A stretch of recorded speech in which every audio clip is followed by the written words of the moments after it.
Now it is getting really important to focus on what's going on in China. 5 Republican senators have sent a letter to President Biden urging him to impose travel restrictions from China into the United States as it sees a surge in respiratory illness in children. The senators write this: the Chinese Communist Party has a long history of lying about public health crises. During the COVID-19 pandemic, the CCP's obfuscation of the truth and lack of transparency robbed the United States of vital knowledge about the disease and its origin. I spoke with South Dakota Governor Kristi Noem about this yesterday on Sunday Morning Futures. Watch. Do you think right now is the time to restrict travel from China as well? I think that it is something that they need to be evaluating. When you look at the viruses that we obviously have a history in coming overseas and impacting the United States, we need to remember as well that China controls 80% of the supply of our prescription drug ingredients as well. So not only do they outsource their viruses to the United States, then they also control the ingredients and the drugs that we need to take care of Americans here today when they do get sick. Joining me right now to talk more about that is the Gatestone Institute Senior Fellow, author of The Coming Collapse of China and China is Going to War, 2 must-read books. Gordon Chang is with us once again. Gordon, what do you make of this new unknown sickness raging through China right now? They're masking up again.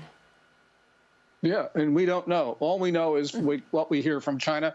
And the GOP senators are absolutely correct. We need to sever travel with China because we just don't know. You know, when we had, if we had done this in December 2019, we would not have had the 1.1 million deaths, and we would not have devastated our society. And remember, President Trump actually imposed a travel ban, and guess what? The day after that, a candidate named Joe Biden called Trump's actions xenophobic. Well, I don't think that Biden is actually going to impose that travel ban, but we need to do it to protect Americans. And by the way, Maria, my wife and I just returned from Tokyo yesterday. In order to get our boarding card from United Airlines, we had to provide U.S. contact details, and we had to consent to give those details to the CDC. So obviously somebody in Washington is worried. Interesting. And then that was a new development for you in terms of travel from Japan. You had not experienced that before. You know, the threats from communist China are rising considerably. It's not just this massive surveillance the country is doing on America or the cover-up of these sicknesses like the cover-up of COVID after they, watched that virus escape from the Wuhan lab, the bullying of our ships and our planes, but also what Kristi Noem was talking about yesterday was our food supply. The fact that the Chinese own so much farmland. Are you worried about this? Well, absolutely, because Chinese, should not own any farm or ranch land in the United States, Chinese nationals.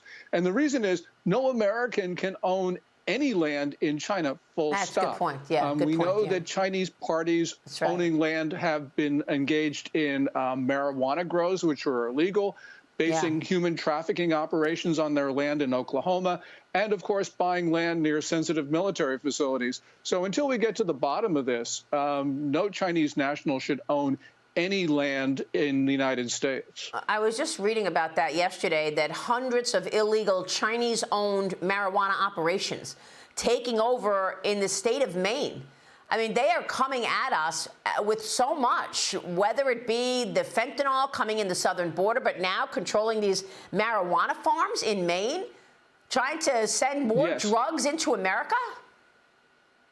Yeah, and it's also Oklahoma, where on these illegal marijuana grows, there have been crimes that we know of. There was a series of murders in November, and also they patrol their land with machine guns. So, you'd think that we'd be concerned about that.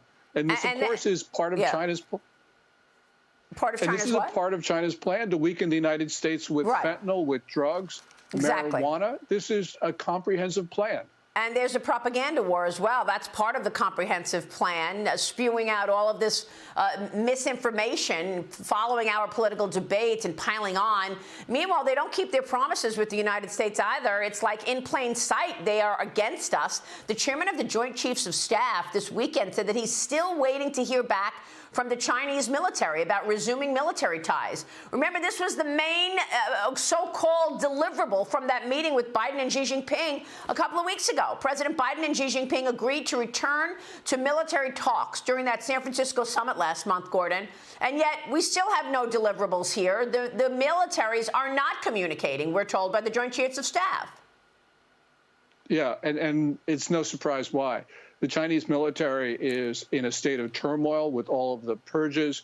Their last defense minister, General Li Shangfu, he was formally sacked on October 24th. He hasn't been seen in public since August 29, and there's still no replacement. And that suggests an all-out political fight, not only in the military, but also in the civilian ranks of the Communist Party. China is in no position to talk to us, especially the U.S. military, and they won't until they get that sorted out. They're also not being truthful about their economy. I mean, look at what's going on at Evergrande. The real estate company is now being given until late January to reach a debt restructuring deal after Hong Kong's High Court postponed a hearing that could have pushed the property developer into liquidation, Gordon. So I'm just wondering, we don't hear from their military. We're not getting the right information on their economy. And they're in the backdrop driving things in terms of propaganda with our adversaries, Iran and Russia. Yes. And with regard to Evergrande, postponing a liquidation is really just postponing the inevitable. The new home sales of the 100 largest Chinese developers in November fell 29.6% year on year. And that follows months and months of similar declines. So what we're seeing is really the last failure of this property sector. When you go across the board, the Chinese economy is in a state of extreme distress. It's a lot worse than people say.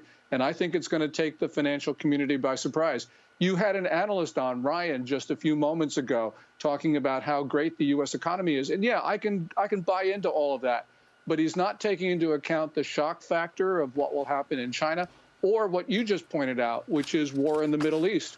We had 3 commercial vessels yesterday struck by missiles sent by an Iranian proxy, the Houthis, and a U.S. destroyer was attacked by a drone. Right. That's going to have an effect on markets next year. Yeah, I would expect that markets would pay attention to this. But real quick on the property stuff, the real estate mess in China, do you think that U.S. banks are going to be on the hook for that? Well, they certainly will be because they're on the hook for a lot of Chinese companies. So definitely yes to your question. Gordon, thank you so much. Great to talk with you as always. Gordon Chang joining us this morning